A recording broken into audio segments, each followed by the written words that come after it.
À l'automne 1918, Strasbourg et sa cathédrale deviennent les symboles de la reconquête des terres perdues. La vie reprend, les travaux de consolidation de Notre-Dame démarrés avant la guerre aussi, avec toujours le même architecte allemand, Johann Knoth.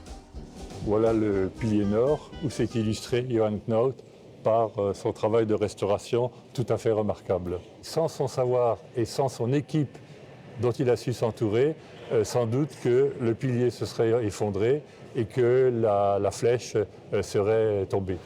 La restauration s'achève en 1921.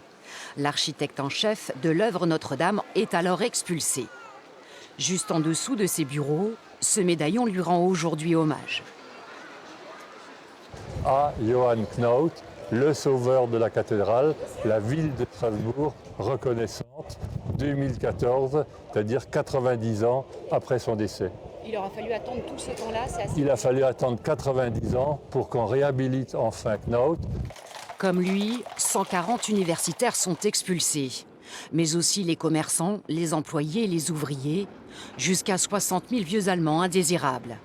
Des trains bondés partent d'ici en gare du Neudorf à Strasbourg. Une politique d'épuration dans un climat de haine. Il faut prendre en considération la somme de souffrances qu'a connue l'Alsace dans les 4 années de guerre, avec une dictature militaire, la privation de liberté, l'emprisonnement, la faim, etc. Et il y a un ressentiment vis-à-vis des Allemands. On ne fait pas de distinction. Il arrive un moment où on met tout le monde dans le même panier. Après 48 ans d'annexion, c'est le grand ménage. La population est triée sur le volet selon ses origines. 4 catégories de citoyens, c'est le droit du sang qui prime. Je sous-signais Anna Cassel ai l'honneur de prier Monsieur le Commissaire général de vouloir, si possible, me faire délivrer une carte A à la place de la carte D qui m'a été remise. Je suis née à Strasbourg le 18 août 1880. En réponse de votre lettre du 22 avril, j'ai l'honneur de vous faire savoir qu'il n'y a pas lieu pour le moment de donner suite à votre demande. Étant né de parents allemands, la carte D vous revient conformément à l'arrêté du 14 décembre 1918.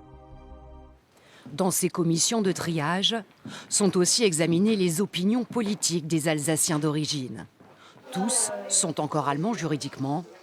À eux de prouver qu'ils sont français de cœur. C'est l'époque des grandes dénonciations. Il y a parfois aussi des soupirants amoureux qui ont été conduits et du coup qui vont se venger de la femme qui les avait conduits.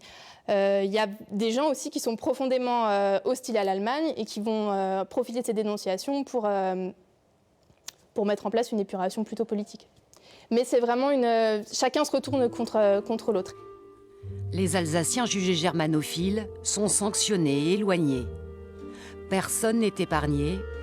Il y aura beaucoup d'erreurs qui marqueront profondément les esprits dans la région.